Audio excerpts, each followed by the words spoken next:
We're going to take a look at the Victorinox Classic.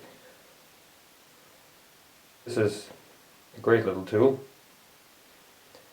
that can be used for lots of different things. This little gem has got a keyring on it.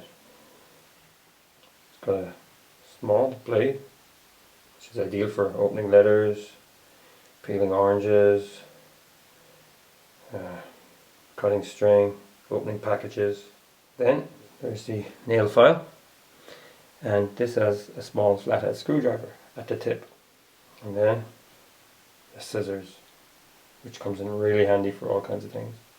There's also a tweezers, which slots into the side of the knife, and a plastic toothpick, which is also concealed.